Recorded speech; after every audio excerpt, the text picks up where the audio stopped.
Olá, olá, olá. Estamos aqui vendo um texto sobre projeto de pesquisa. No finalzinho, acho que dá certo mostrar logo aqui a página, né? Projeto de pesquisa do John Creswell. Método qualitativo, quantitativo e misto, de 2007, certo?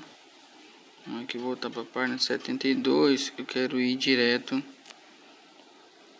para 72 e 76.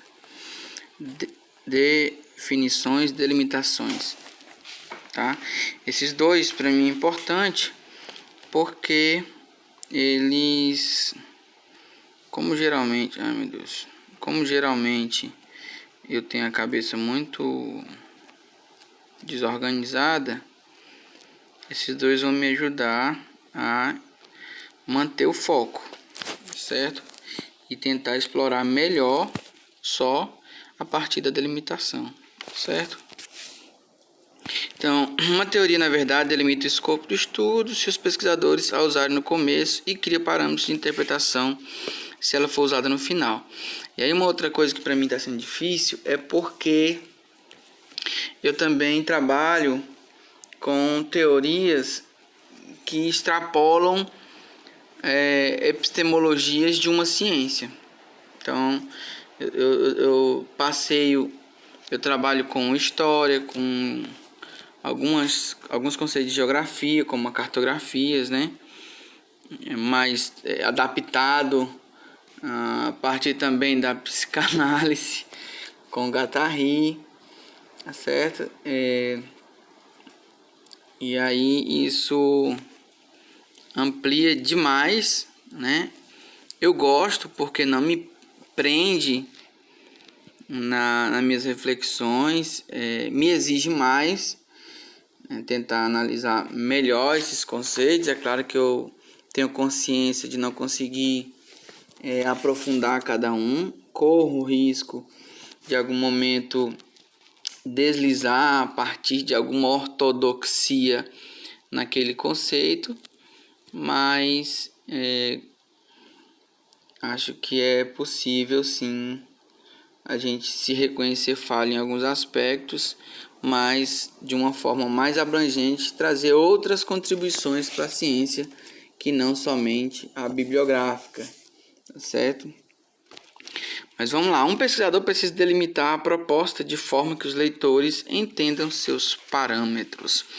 4 tópicos transmitem esses parâmetros em uma proposta: as definições, as delimitações, as limitações e a importância do estudo. Com essas fronteiras, o investigador esclarece os termos usados, restringe o escopo de um estudo, sugere pontos fracos potenciais e identifica a importância de um projeto para diferentes públicos. Em uma dissertação e proposta de tese, os alunos incluem esses elementos em uma seção separada da proposta. Em artigos periódicos, as definições sempre fazem parte da introdução e um estudo de pesquisa. Tá certo? Está mostrando aqui que em dissertação e tese, tá? Existe uma seção para essas propostas. E nos periódicos vai na introdução. Os pesquisadores... Eita, mas esse negócio aqui é complicado.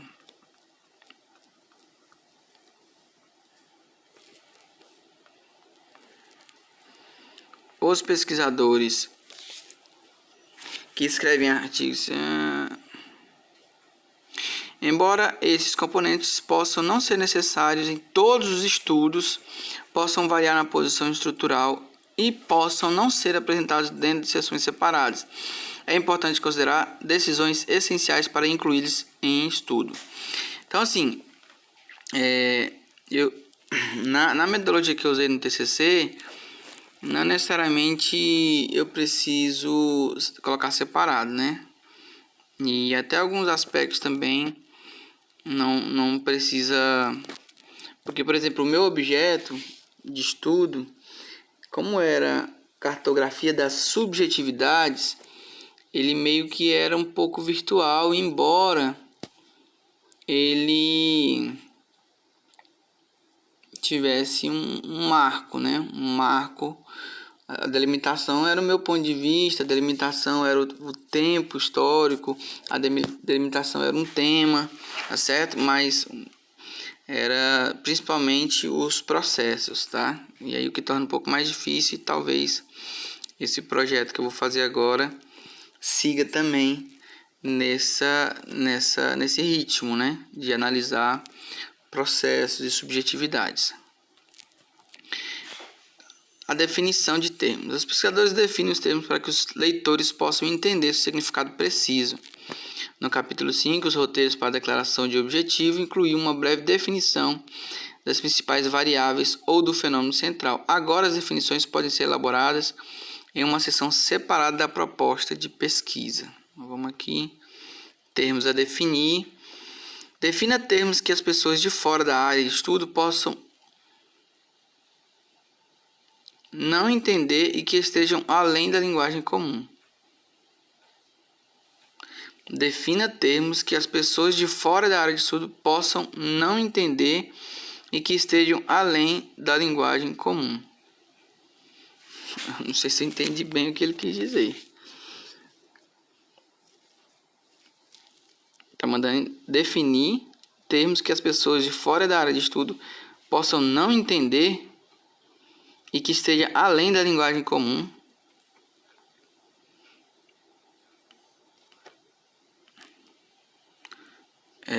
Embora seja do ano 2000, bem, eu li há poucos dias o contrário disso, né? O contrário disso. Foi em português jurídico, olha só. Eu li em português jurídico exatamente o contrário disso. Português jurídico, presta atenção, né? A importância de uma linguagem simples sem ser simplista. Mas daí o Locke aqui está dizendo outra coisa. Mas vamos lá. Evidentemente, decidir se um termo deve ou não ser definido é uma questão de julgamento. Uma regra geral é definir um termo se houver a possibilidade de que os leitores não saibam seu significado. Também se deve definir um termo a primeira vez que ele aparece, de forma que o leitor não prossiga na leitura da proposta, operando um conjunto de definições apenas para descobrir mais tarde que o autor usa um conjunto diferente. Acho que agora estou entendendo. Como comentou Wilson, os cientistas definiram precisamente termos com os quais podemos pensar claramente sobre sua pesquisa e comunicar acuradamente seus resultados e ideias. A definição de termos também aumenta a precisão de um estudo científico, como declarou Firestone. Acho que eu estou entendendo, mas vamos ver esse texto aqui, que eu acho que é uma citação direta, né? As palavras da linguagem diária são ricas em significados múltiplos. Como outros símbolos, seu poder vem da combinação de significados em um ambiente específico. A linguagem científica tira ostensivamente essa multiplicidade de significado das palavras em defesa da precisão. Essa é a razão pela qual termos comuns recebem significados técnicos para fins científicos. Em consideração a essa necessidade de precisão, encontramos termos explicados logo no início da introdução dos artigos. Em dissertações e propostas de tese, os termos são geralmente definidos em uma seção especial do estudo. A justificativa é que, em pesquisa formal, os alunos têm de ser precisos na forma como usam linguagens e termos. A necessidade de basear as ideias em definições competentes constitui boa ciência. Define os termos à medida que eles são introduzidos em todas as seções do plano de pesquisa. Defina termos não compreendidos pelos leitores à medida que forem encontrados nessas seções. Eu acho que eu estou compreendendo aqui a proposta. Essa ideia de termos é para se tornar uma novidade para o mundo acadêmico, né? Para trazer essa atratividade da pesquisa, do tema, né? E a curiosidade também, e também uma quebra de uma vacina contra preconceitos, né? Que a partir do momento que você usa um termo carregado de significados, e aí é o que eu falei lá no começo, né? que o risco de você usar um termo, um conceito que tem uma ortodoxia na sua interpretação, a gente sabe que essa ortodoxia ela não é tão comum, né? Porque até nas ciências exatas, para várias explicações, existem posicionamentos diferentes, né? Caminhos diferentes de pesquisa e de explicação. Então, assim, eu realmente não tenho essa preocupação enorme com ortodoxia, porque eu acho que acaba impossibilitando muitas vezes outras produções, né? Então, enfim, mas até certo ponto ela é importante, e eu sei que quem gosta de ortodoxia vai me criticar, mas tudo bem, me critique e faça por você e ensine outras pessoas, que eu estou colocando a minha opinião. Eu assisti esses 2 dias uma palestra de um professor que ia discutir sobre a literatura russa, depois mudou para mexicana e depois cubana, e ele se viu obrigado a se mudar para esse país para explicar a partir do ponto de vista da cultura, né? E é uma tese de doutorado, né? Mas, na minha humilde opinião, eu adoraria fazer uma experiência dessa, claro, mas não impossibilitaria uma pessoa fazer a partir de outra cultura, né? Qual é a contribuição que a interpretação dessa obra de arte tem para a nossa cultura, né? Inclusive, a gente pensar aí, por exemplo, nas imagens católicas, né? Nos santos católicos, todos loiros, do nariz fino e do olho azul, né? Então,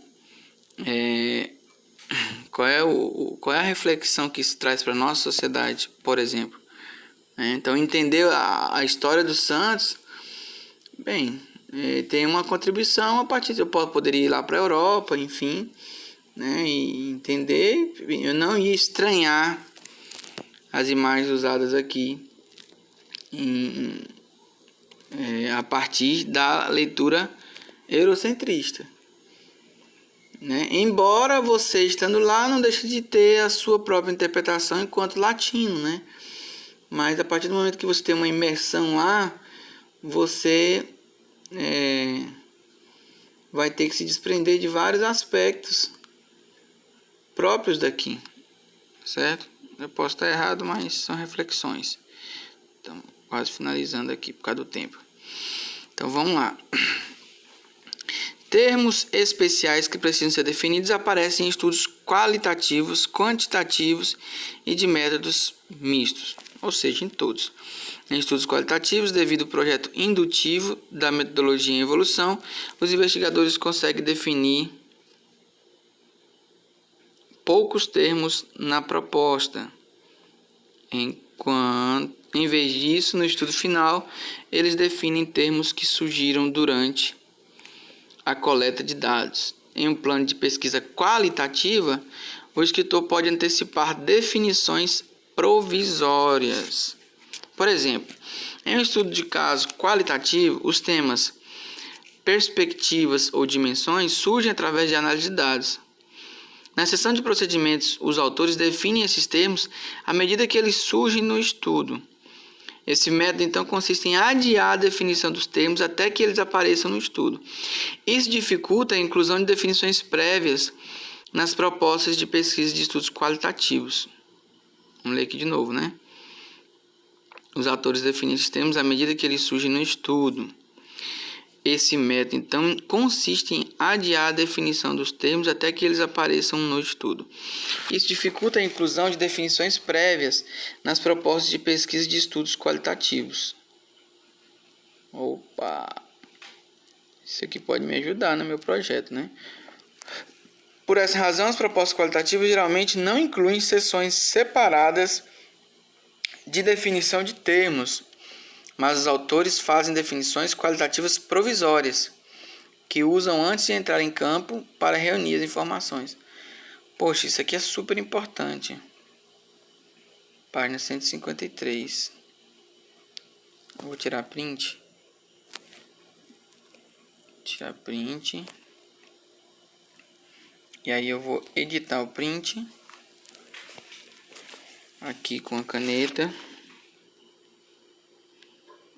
E na seção de procedimentos, os autores definem os termos à medida que eles surgem no estudo. Um estudo de caso qualitativo, os temas surgem através... Eu acho que esse, por exemplo, todinho aqui, né?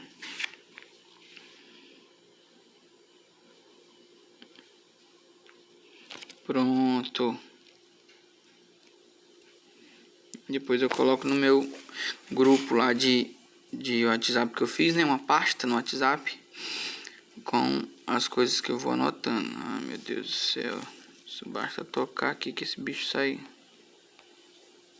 igual doido. Estamos na 76, 77. Vamos lá. Nas outros autores fazem definição do código provisório. Por outro lado, estudos quantitativos, voltou para o quantitativo, né? Operando mais dentro da metodologia. Não, vou pôr misto logo, gente. Eu não quero saber de... Mas vamos ler. Modelo dedutivo, os investigadores colocam sessões separadas, propostas, ou os pesquisadores tentam definir. Não, porque eu não me interessa esse quantitativo agora, não. Nos estudos de métodos mitos, aí tem os dois. Eu também não vou trabalhar com ele, então vou para frente. Nenhum método determina como alguém vai definir os termos em um estudo. Mas a seguir estão várias sugestões baseadas nas recomendações encontradas em Luke e colaboradores. Defina um termo quando ele aparecer pela primeira vez na proposta. Na introdução, por exemplo, um termo pode exigir uma definição para ajudar o leitor a entender o problema de pesquisa e as questões ou hipóteses. Entendi agora. A ideia de definir aqui é explicar, né? Então, é tipo sigla, né? Vai usar a sigla. Então, na primeira vez que ela aparecer, você já tem que explicar que sigla é essa, até para ajudar a entender o restante do trabalho quando ela aparecer novamente. Elabore as definições em um nível específico operacional ou aplicado. Definições operacionais são escritas na linguagem específica e não abstratas ou conceituais. Aqui para mim deixa um pouco difícil novamente, né? Tá pedindo para definições operacionais são escritas em linguagens específicas. Eu acho que ele está falando aqui da epistemologia das metodologias, tá certo? E a ideia de abstratas é quando não tem nenhum compromisso com discussões, né? Por exemplo, vou usar um diário de campo e eu coloco lá só a minha opinião, né? Sem levar em consideração todo o estudo que já foi feito sobre diário de campo. E a ideia de conceituais, linguagem específica para linguagens conceituais, aí quebrou minhas pernas, viu? Mas, deixa eu ver. Vamos seguir aqui, talvez a gente entenda. Como a seção de definições em uma tese dá oportunidade ao autor de ser específico sobre os termos usados no estudo, existe uma preferência pelas definições operacionais, especialmente nas propostas de tese. Acho que está falando de metodologia. Depois eu vou ter que voltar lá no começo e verificar esses termos que ele está chamando de linguagem específica, definições operacionais e o que ele chama aqui de linguagem conceitual. Vou dar pausa só para me passar outra página para evitar ganhar tempo. Continuando aqui, né? Não defina termos em linguagem comum. Ao contrário, use a linguagem aceita disponível na literatura de pesquisa. E aqui é interessante, o professor Vasconcelos sempre cita um autor que fala que a língua é fascista. ele na minha banca do TCC, ele falou. E esses dias eu assisti também, como eu disse, né, uma apresentação de uma tese de doutorado e uma participação dele. Novamente ele falou isso. Eu quero até depois pegar o nome do autor e eu acho interessante isso, né? Porque eu acho que, enfim, a ciência acaba criando um elitismo e que eu acho que não está necessariamente relacionado à qualidade, mas a um tipo de exclusão mesmo, assim, eu acho que não é a qualidade, ela não precisa ser elitista. A qualidade tem que ter a ver com acessibilidade, com a ideia de democracia, com dialogicidade, com, enfim, o impacto social, combate à desigualdade, um compromisso do cientista, né, que o Milton Santos tanto defende, né, e outros também, Boaventura de Souza Santos e outros autores. Então, nesse aspecto aqui, eu acho que a ideia de linguagem comum, bem, eu não concordo muito. Dessa forma, os termos são baseados na literatura e não inventados. Bem, gente, que eu acho até engraçado, porque assim, eu não tem nada a ver comigo isso, assim, sabe? É claro que palavra inventada é neologismo, né? Mas esse controle positivista, sabe? De que tudo que eu vou falar, eu tenho domínio de todas as discussões feitas por cada termo, é no mínimo engraçado, porque eu já li textos assim de autores renomados em que às vezes eles citam uma coisa de outra área ou vai dar algum exemplo, né? Vamos supor que ele vai citar o exemplo de um agricultor, vai citar o exemplo de um pescador e ele fala asneira, simplesmente fala asneira, coisa que é impressão dele, que ele não, né? E aí eu vou até lembrar aqui da vez que o senhor Pilé, meu sogro, que faleceu, foi entrar no carro do advogado e ele não conseguiu fechar o vidro, se eu não me engano, ou abrir a porta, não lembro. E o advogado falou: rapaz, mas o senhor dessa idade não sabe fechar uma porta. E ele ficou calado, né? E depois ele chamou o advogado para ir no mar, conhecer o alto mar, numa jangada. E aí lá no alto mar ele falou pro advogado: rapaz, puxa a bolina aí. E o cara ficou com a boca aberta: mas não sei o que é isso. Aí ele repetiu: mas você dessa idade não sabe o que é uma bolina, rapaz? Até as criancinhas sabem. E aqui da prainha sabe. Então, pelo amor de Deus, né? Vamos pensar aí que não existe saber mais nem saber menos. Existe saberes diferentes. Então, eu não conheço o autor, mas pelo que eu estou entendendo aqui, eu já vou na contramão nesse aspecto. É possível que não... E aí, gente, se o autor não fala isso, eu não sou um estudioso do autor, não tenho legitimidade para dizer que conheço a obra dele, eu estou fazendo interpretação que me permite, enquanto leitor, tá certo? Dialogar com essa interpretação que eu faço, tá bom? E aí a galera da elite fica zangada, né? A galera que está lá no alto nível fica com raiva, porque eu não teria direito, né? Eu costumo até dizer que às vezes, eu lembro que uma vez um professor, eu sou católico, não sou fundamentalista, reconheço as falhas que nossa história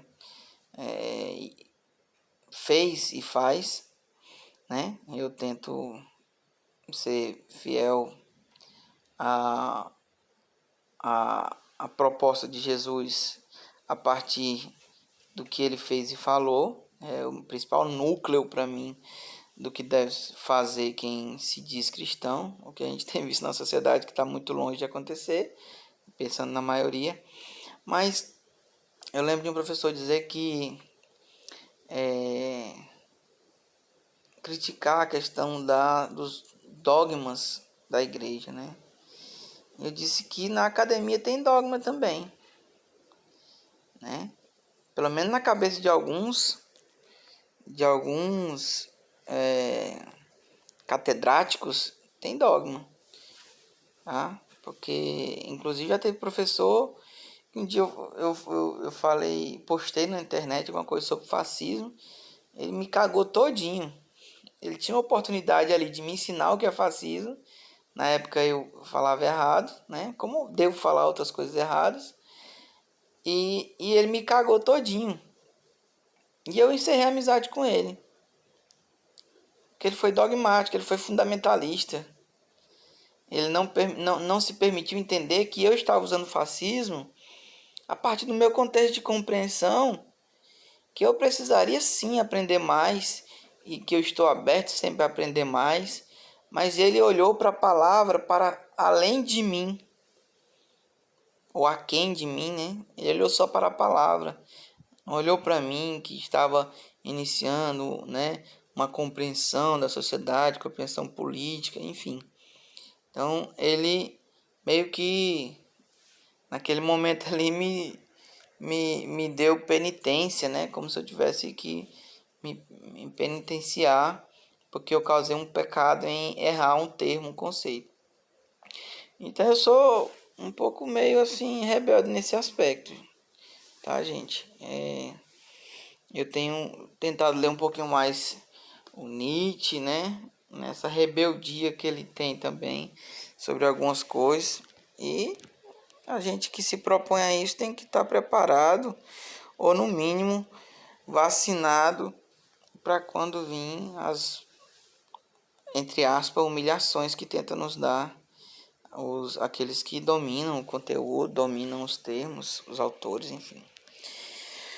É possível que não haja uma definição precisa de um termo na literatura, sendo necessário usar definições criadas a partir da linguagem comum.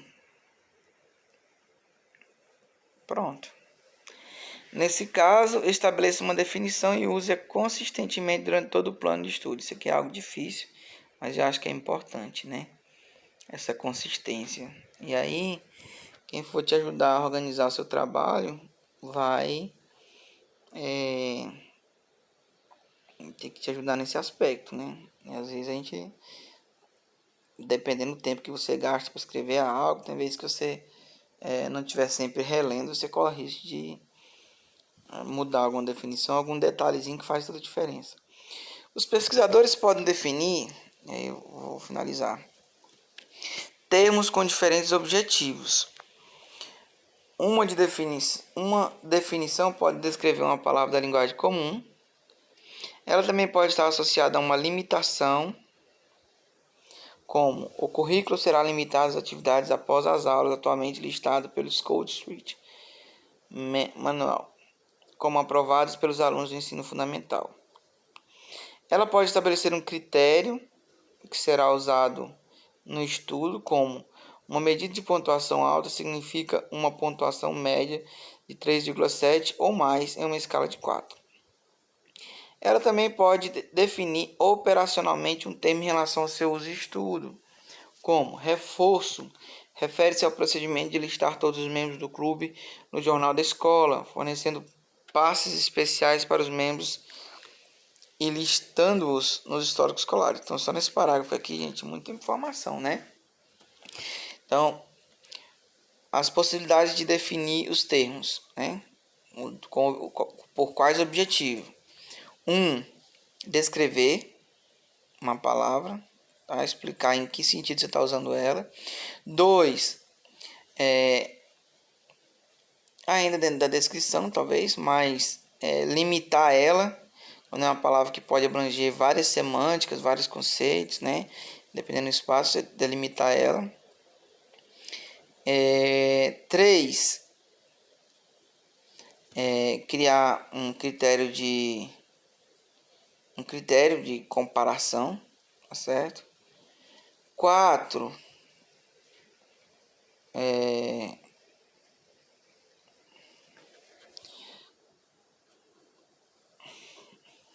4 aqui para mim é só a repetição de escrever. Bem, pessoal, quando eu falo que para mim, não é porque eu tô criticando o autor, não, porque eu não domino. Sei que é um autor conhecido e respeitado, mas é a partir da minha ignorância,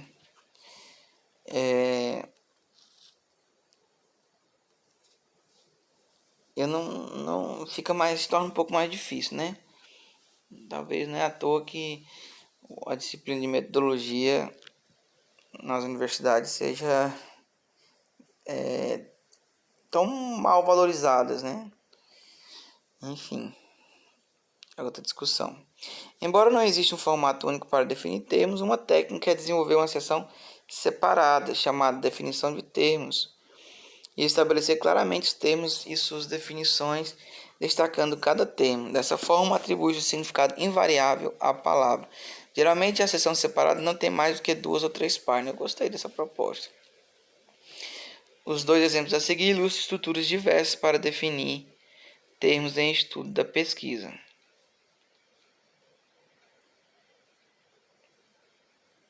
Vamos olhar aqui, exemplo 1.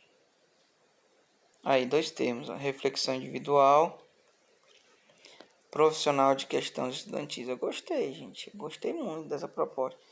Eu vou tirar aqui um print.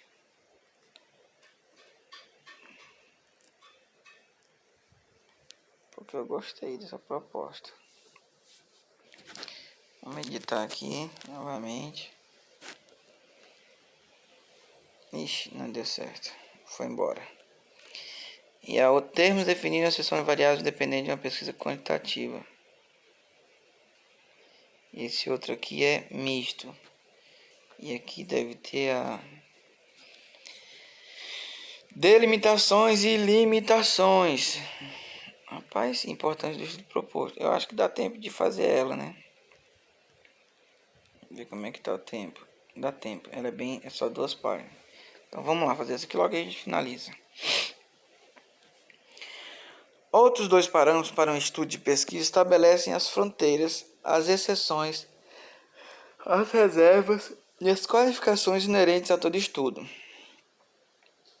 Esses 2 parâmetros as delimitações e limitações, que são encontrados em propostas de estudos qualitativos, quantitativos e os métodos mitos. Os delimitações para restringir o escopo de um estudo. Por exemplo, o escopo pode focar em variáveis específicas ou em fenômeno central, delimitado para participantes ou locais específicos, ou ser restrito a um tipo de projeto de pesquisa, por exemplo, etnografia ou pesquisa experimental. No escopo de um estudo, por exemplo, o escopo pode focar em variáveis. No meu caso, o fenômeno central é a subjetividade. Automaticamente ela vira variáveis específicas. É fácil não, gente. Ó, essas 4 palavrinhas aqui, ó, variáveis específicas e fenômeno central, é pano pra manga, viu? Bem, todas os textos que eu já li sobre as cartografias da subjetividade fala que ele não é necessariamente um fenômeno central, a não ser o fato de o discurso, não, mas nem o discurso, porque nas cartografias de subjetividade não está relacionado só ao discurso, não está relacionado só aos discursos, mas também aos comportamentos, né? Enfim, estabeleça limitações para identificar potenciais pontos fracos do estudo. No estágio de proposta, geralmente é difícil identificar pontos fracos no estudo antes que ele comece. Porém, os orientadores gostam que os alunos prevejam potenciais pontos fracos em seus estudos. E os alunos podem identificar limitações relacionadas aos métodos de pesquisa na coleta de análise de dados. Por exemplo, todos os procedimentos estatísticos têm limitações. O mesmo ocorre com estratégias de pesquisa, como levantamentos ou estudos de teoria baseada na realidade. Nas discussões introdutórias sobre estratégias, os autores geralmente mencionam tanto seus pontos fortes quanto seus pontos fracos. Aí está citando ele mesmo aqui, né? Em artigos de periódicos, pesquisadores incluem delimitações nas seções de métodos ou procedimento, colocando as limitações na seção final de seus estudos. Nas propostas, os autores podem incluí-las em seção separada. Também podem separá-las em duas subseções, uma para delimitações e uma para limitações. Há diferença nas exigências dos comitês de doutorado e mestrado em relação à inclusão dessas seções nas propostas. Então, exemplo, uma delimitação e uma limitação em uma proposta de tese de doutorado. Eita, nós. A seguir temos retirado uma proposta de tese em enfermagem, que ilustra passagem estabelecendo delimitações e limitações. Na primeira passagem, as delimitações, Kunis sugere como ela planeja restringir o escopo do seu estudo. Na segunda passagem, uma limitação, ela indica um potencial ponto fraco do projeto de pesquisa. Os dois pontos foram incluídos na seção Introdução da proposta. Tá dentro da seção Introdução. Uma delimitação. Inicialmente, este estudo vai se restringir a entrevistar e observar o corpo de enfermagem psiquiátrica em um hospital psiquiátrico privado no Meio-Oeste. Uma limitação. O procedimento de amostragem intencional diminui a possibilidade de generalização dos resultados. Esse estudo não será generalizável para todas as áreas de enfermagem. Outra limitação. Nesse estudo qualitativo, os resultados podem estar sujeitos a outras interpretações. E aqui é a importância do estudo proposto, mas não é isso que nós propomos a debater hoje. Muito obrigado!